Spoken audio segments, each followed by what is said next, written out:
Russian won the national championship in basketball? Let me think.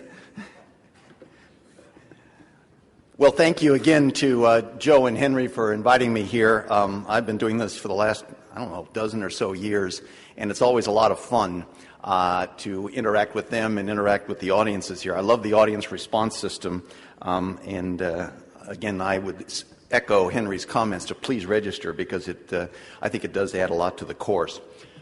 So what I'm going to do for the next 2 half-hour sessions is go through some basic principles of mechanical ventilation.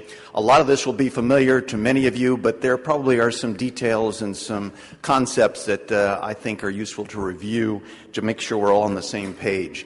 As you saw earlier, pulmonary disease is the number one topic on the critical care boards, and a lot of the respiratory disease on the boards is focused on respiratory physiology and life support. So let's begin at the beginning. What I want to do in my first session is speak on design features and basic mechanics. And again, this will probably seem like a fairly basic review to many of you, but as I said a moment ago, I think making sure we're all speaking the same vocabulary is very helpful in discussing these topics. So let's see, I pushed the green button. There we go. This is from my own institution. It's a graph that shows mechanical ventilation use over the last 20 years there. And the reason I show you this slide is to remind us that those of us who deal with respiratory life support are not likely to be out of a job in the near future. This trend continues unabated, and it's reflecting a number of factors, I believe. Number one, the population is getting older. But number two, I think we are being more aggressive and more successful at keeping people alive, and this often requires more prolonged use of respiratory life support. Our surgeons are more aggressive in operating on patients. Our oncologists are more aggressive at keeping people alive and immunocompromised, and as a consequence, as I say, our jobs are not likely to be in danger anytime soon. So my little button here, there we go. So what I want to do in this first half hour is go through nomenclature, the design features, the trigger, the flow, and the cycle characteristics of the modes that we use. And I'm going to focus on what I call the 5 basic breaths. And I think if you understand the concepts of the 5 basic breaths, you really can understand what mechanical ventilation is all about. I'll touch briefly on some newer features, more for completeness than to help you with the boards, although a couple of these concepts do appear or will appear. And then I want to touch briefly on respiratory system mechanics. I want to focus a lot on the issue of compliance, and specifically lung versus chest wall compliance, and understanding the various driving pressures. So there we go. So design features. I like to start this off with this picture, which is describing activities almost 400 years ago, the dawn of the Industrial Revolution. This poor guy down here has been overcome by fumes or smoke and is not breathing. And his buddy over here recognizes that the fireplace bellows they're using could be used to support his ventilatory activity. And he inserts it into his buddy's mouth and supports ventilation until this poor guy wakes up. And if you look at this picture, you realize all the basic, or at least most of the basic principles we use today are being done here. We have an artificial airway, we have a source of fresh gas, and we have a controller. Now this guy can deliver breaths at his rate, which is controlled mechanical ventilation, or he can wait till his buddy takes an effort and he can then assist it. So control versus assisted breaths. The amount of gas he gets can be controlled by the displacement of those bellows, which is a volume-targeted breath, or can be gauged by the amount of tension that develops in his biceps and triceps, which is a pressure-targeted breath. This guy can do it with every patient effort, and that's assist controlled ventilation, or he can take a break from time to time, which is SIMV. Or he can take the thing out from time to time and give a T-piece trial. The only thing that's really missing here is we don't have a good seal, and therefore we can't apply PEEP. And the other thing we're missing here is that we do not have oxygen yet. Joseph Priestley doesn't come along for another couple of 100 years. But again, many of the mechanical principles we use are depicted in this simple drawing. So a question for you. A ventilator breath that is patient-triggered, pressure-targeted, and time-cycled is a volume assist, a pressure support, a pressure control, or a pressure assist breath.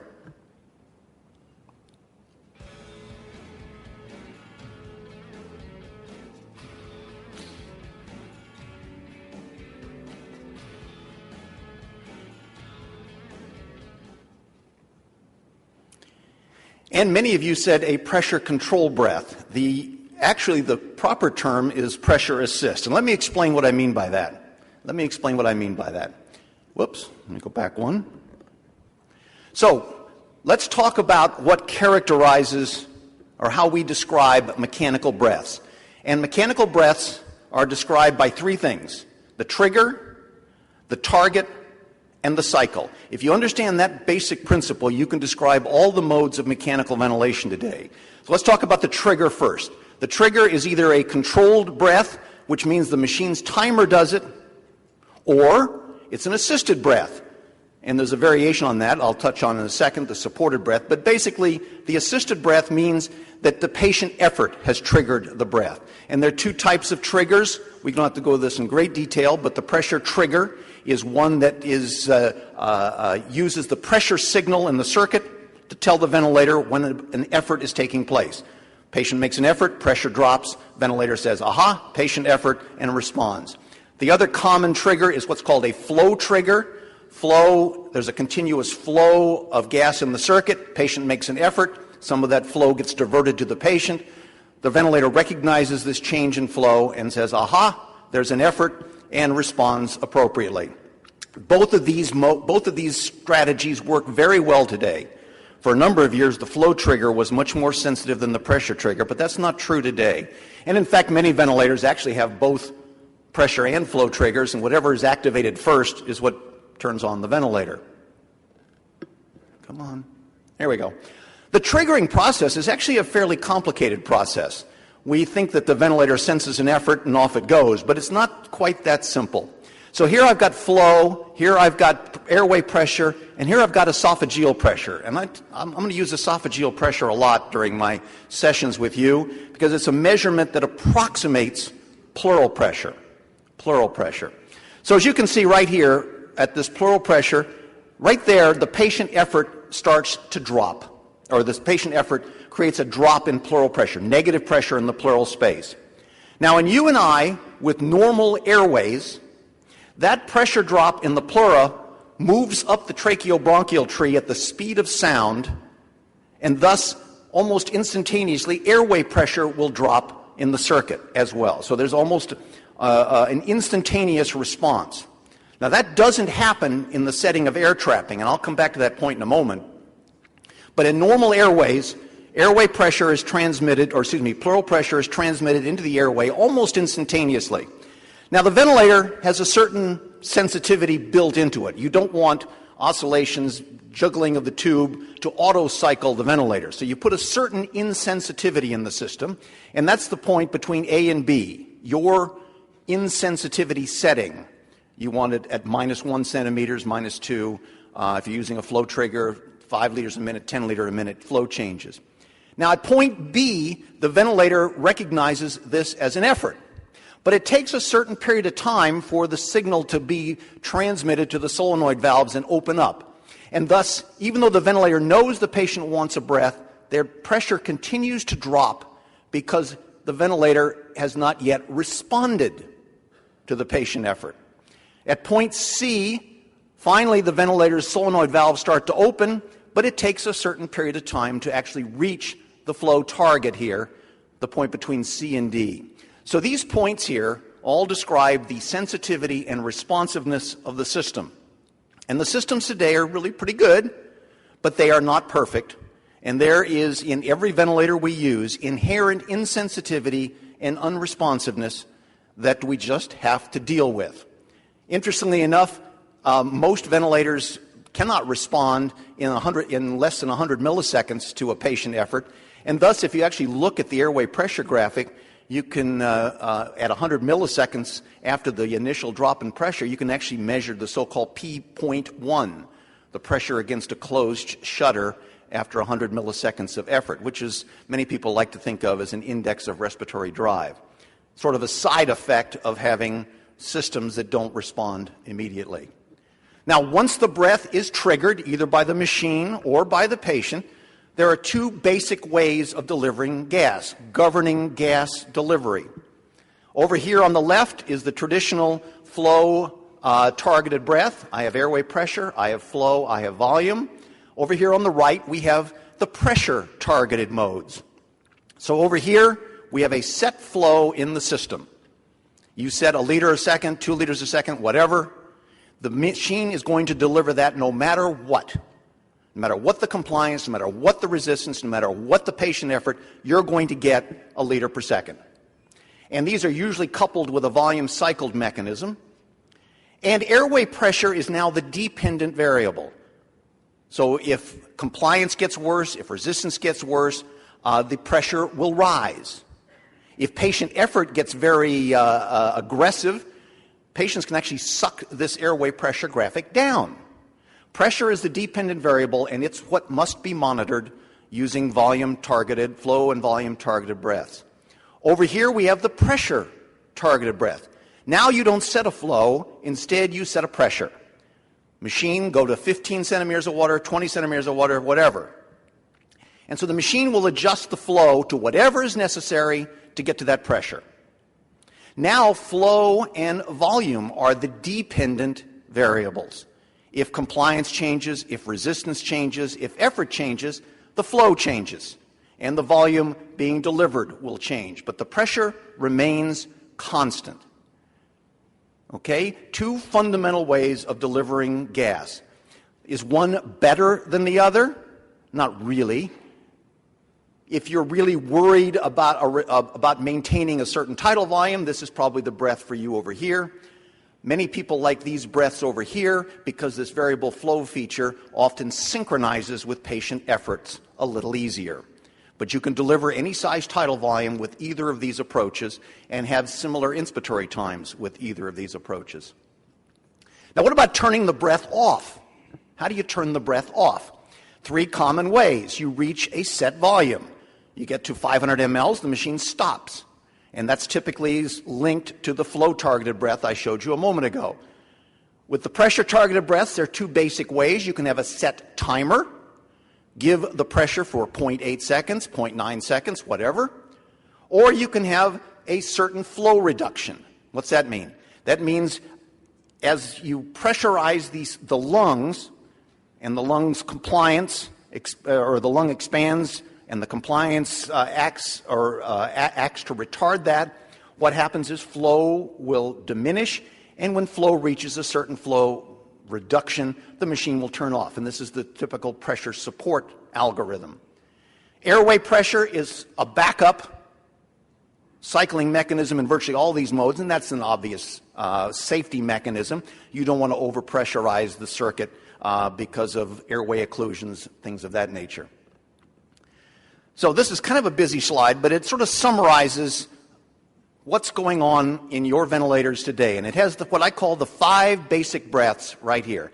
And if you look at trigger, target, and cycle, you can describe these 5 basic breaths. Trigger is either timer or patient effort. Target is either flow or pressure. And cycle is either time, volume, or flow.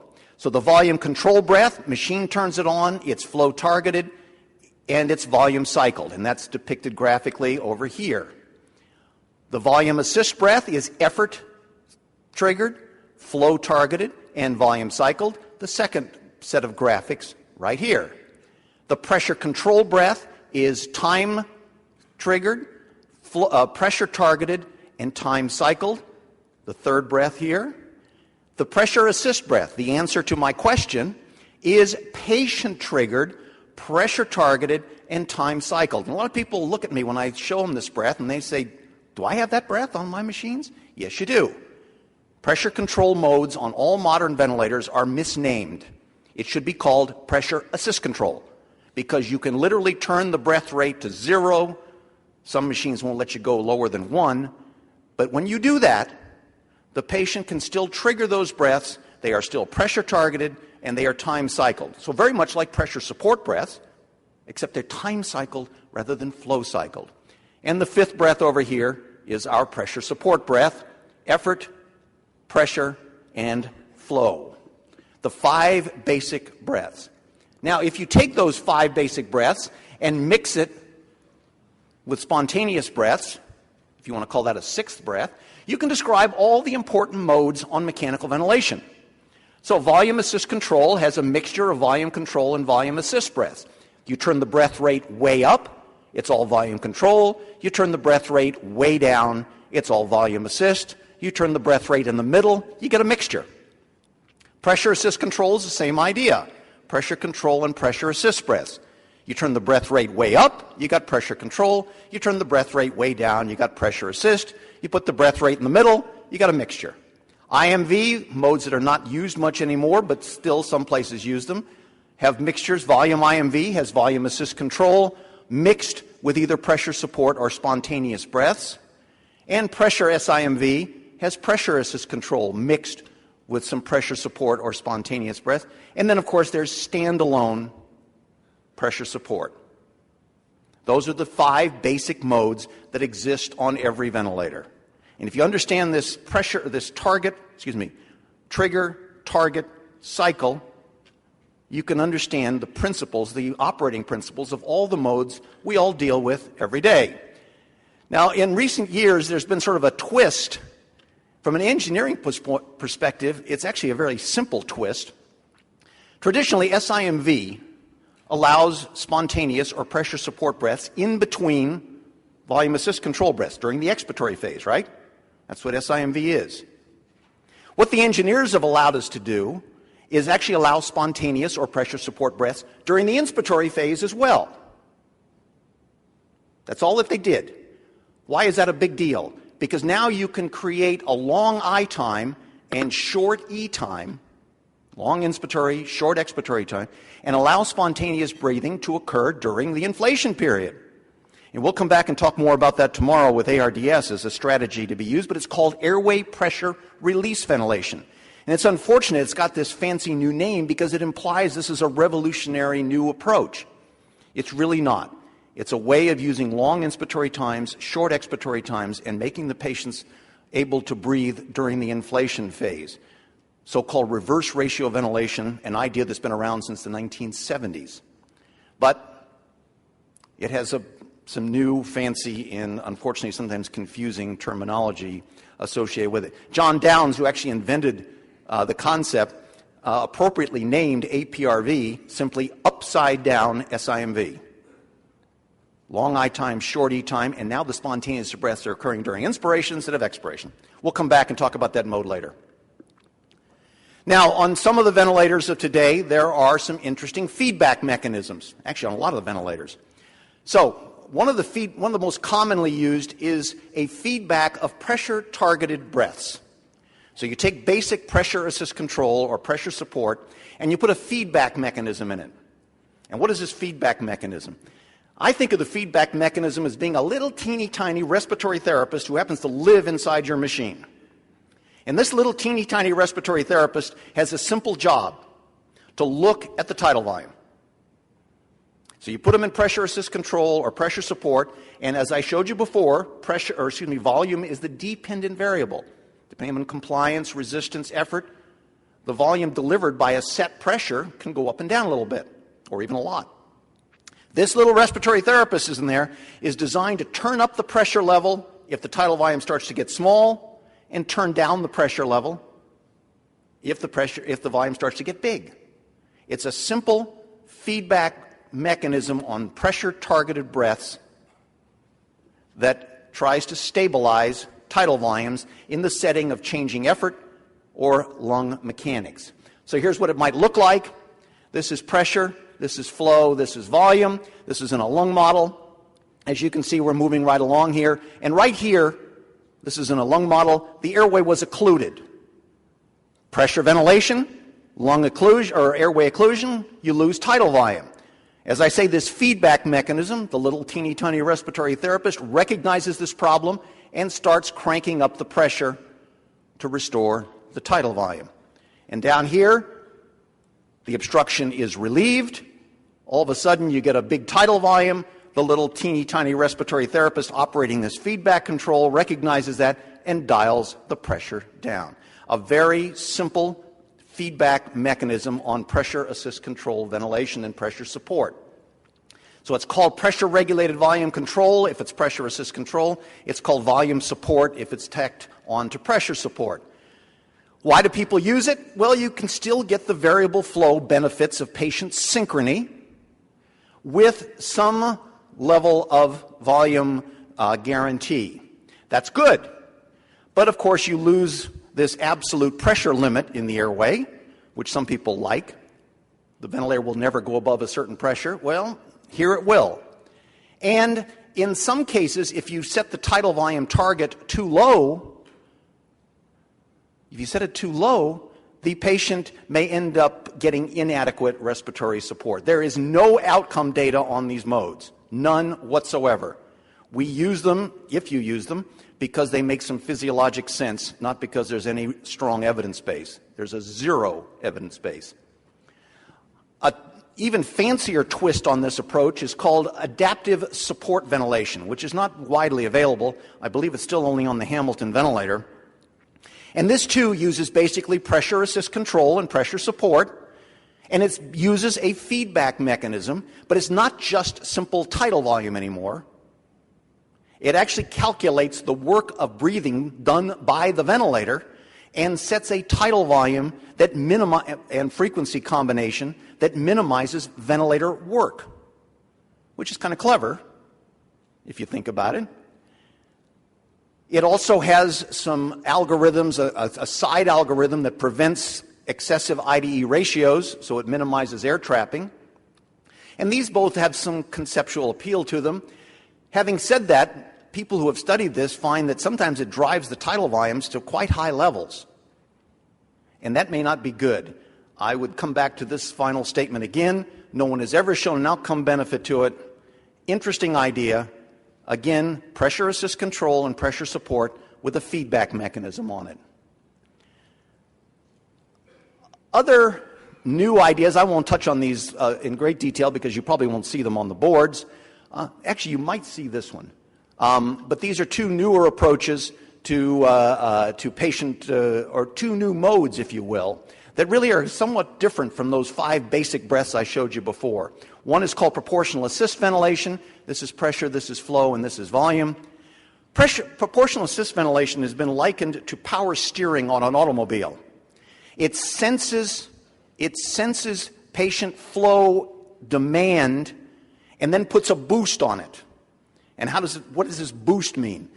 It uses test breaths to calculate respiratory system mechanics and then calculates what the patient's work of breathing is and then puts a booster on it that is proportional to the calculated work of breathing. So you literally set a very simple setting on this mode. You say, I want to unload 25%, 50%, 75% of the patient's work of breathing. And thus, with increasing effort with this mode, you get increasing flow, increasing volume, and increasing pressure. With decreasing effort, you get decreased flow, decreased volume, and decreased pressure.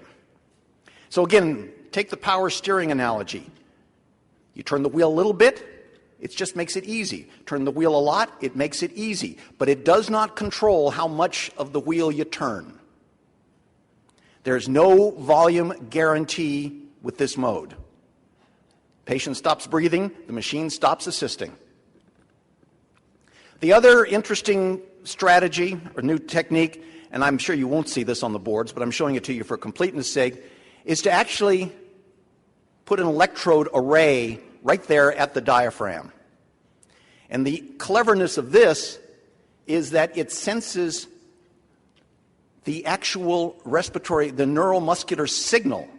No longer are we relying on patient-generated changes in the airway circuit, pressure, flow, or volume.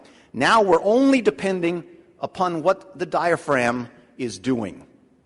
And we drive the ventilator purely based on electromyographic signals. Very clever idea. So these are the sort of newer twists on mechanical ventilation in 2010. Again, these two, or this one is probably the most widely used, very rarely used unless you happen to own that particular ventilator. And like I say, PAV is only available on one ventilator that I'm aware of, but NAVA is also available on one. So these are not widely used, but you'll hear about them. So we've talked about design features, and we've talked about the 5 basic breaths and some newer features. Let me spend the last couple of minutes of my first presentation with you just reviewing basic mechanics. Again, I think I'm dealing with a very sophisticated audience here, so I won't belabor these points, but I do want to make a couple of, reminders. So this is a little schematic. There's the endotracheal tube inside the airway. This is the alveolus, and this is the chest wall. Normally what we're measuring is this right here, airway pressure. Some ventilators allow you to look at tracheal pressure, and you can calculate endotracheal tube resistance. It'd be great to know alveolar pressure, but we only can estimate alveolar pressure when we stop flow, and thus airway pressure will equilibrate with alveolar pressure. So airway pressure, unfortunately, is a mixture of flow-resistive pressures and distending pressures, but when you stop the flow, it becomes reflective of the alveolar pressures. During inspiration, we call this the plateau pressure. During expiration, you can use it to measure air trapping, as I'll show you in a little bit. Another pressure that's interesting, as I touched on briefly, is pleural pressure, esophageal pressure. And this is useful because it can give you an idea of the mechanics of the chest wall, which will impact your plateau pressure measurement. It also can give you an idea of what kind of work the patient is doing, because it will measure spontaneous pressure generation. So again, just a very basic review here. This is flow, this is volume, this is airway pressure, and this is esophageal pressure. During a controlled breath, there's the inspiratory flow. We put a pause right there. At end inspiration, there's expiratory flow. We get a certain tidal volume. We get a peak pressure, which is the combination of flow-resistive pressures and compliance-generated pressures. During this pause, we get the so-called plateau pressure, and then during expiration. In the esophagus, you will see a rise in pressure as the lungs expand and push the chest wall out, and this reflects the chest wall component. So again, the plateau pressure here reflects the distending pressure of both the lung and the chest wall, and you can measure true lung distension by subtracting the esophageal pressure from the plateau pressure. Fortunately for us, in most patients on mechanical ventilators, the contribution of the chest wall is very small, and thus our plateau pressure measurement is a good approximation of the lung stretching pressure. But in patients with abnormal chest walls, obesity, anasarca, ascites, surgical bandages, the prone position, the chest wall can actually contribute a significant amount to the plateau pressure, and that has to be taken into account. So again, flow pressures, the peak pressure minus the plateau pressure gives you the flow pressure. The distending pressures, the plateau minus the PEEP is the whole respiratory system. The esophageal from peak to base is the chest wall distension, and the plateau minus this esophageal pressure is the transpulmonary or the stretching pressure on the lung. Again, the pleural pressure can reflect patient effort. Here's our controlled breath I just showed you a moment ago. If you ask the patient to generate a liter per second flow and the same tidal volume spontaneously, of course there is no airway pressure, it's spontaneous, but if you look at the pleural pressure, it becomes a mirror image of what you saw in the airway during the control breath, as it should. Compliance is compliance, resistance is resistance, and if you match the flow and the volume, you'll get a mirror image. So let me wrap up this session with a little quiz. Don't turn the timer on yet, because I want to explain this graphic here. Here's the breath I've been showing you all along: the flow, the volume, the peak and the plateau, and the esophageal pressure. Now let's pretend that this patient develops pulmonary edema, flash pulmonary edema. Okay? Which of these graphics will reflect flash pulmonary edema? So high peak, unchanged plateau, unchanged pleural, high peak, high plateau, unchanged pleural, high peak, high plateau, high pleural pressure, high peak, low plateau, low pleural pressure, and actually a lower peak and plateau pressure. Which one represents flash pulmonary edema?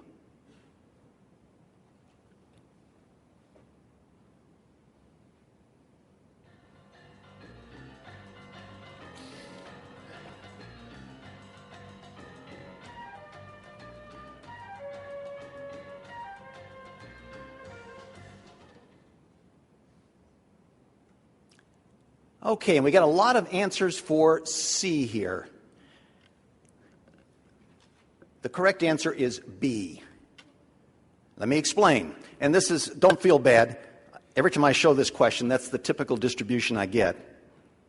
But this is an important concept in understanding lung and chest wall mechanics in dealing with your patients. So bear with me for a moment.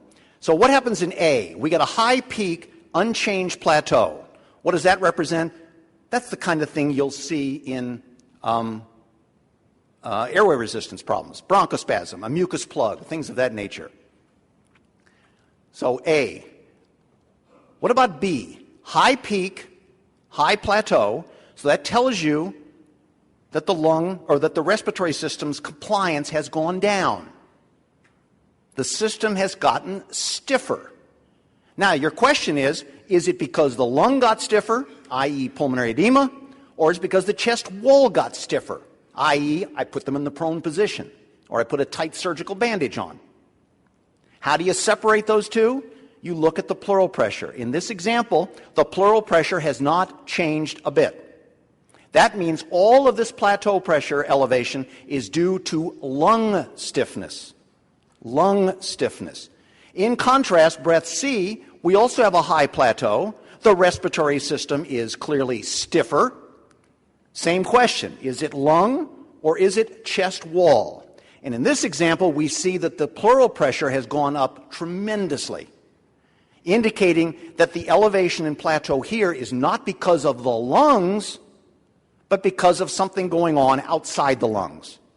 Again, ascites, anasarca, obesity. Obviously, you don't get obese in flash period of time in the ICU, but that's something that would raise your pleural pressure.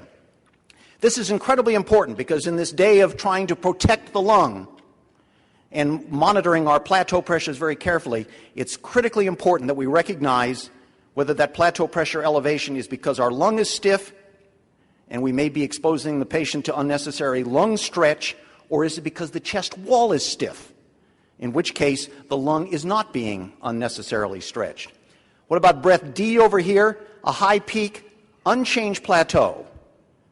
Unchanged pleural pressure. There's been no change in compliance. Why did the peak pressure go up? If you looked up here, you'll recognize the flow is doubled, and that will increase the peak to plateau pressure. And what about breath E over here? Well, here, the patient is actually making a big effort. You can see the negative pleural pressure here, and is literally sucking the airway pressure graphic down. That's an active patient. It's not a patient who has developed flash pulmonary edema. So this is an important point. And again, for those of you who picked answer C, make sure you understand why answer B is the better one. I don't know who you guys are that picked the high peaks to plateaus, but make sure you've got that down straight too. Okay, so let me wrap up my first session here with you. What I've tried to show you is that if you think about trigger, flow, and cycle, you can characterize the 5 basic breaths and describe all the modes that we commonly used. The newer features are clever. The most common, as I said, is the feedback control on pressure-targeted breaths. But there are some other clever modes that are being looked at out there. And then finally, respiratory system mechanics. Obviously, that was a very cursory view. But the key points I want you to remember are how to look at a pressure, flow, and volume graphic, recognize what the pleural pressure is showing you, and even if you don't have a pleural pressure tracing, recognize things that will stiffen up the chest wall, like obesity, like anasarca, like ascites, like prone positioning, tight bandages, etc., etc. Recognize that those exist and interpret your plateau pressure accordingly. Recognize that that high plateau pressure may be in part due to the chest wall. So with that, I will close my first session with you. Henry, are we taking questions now?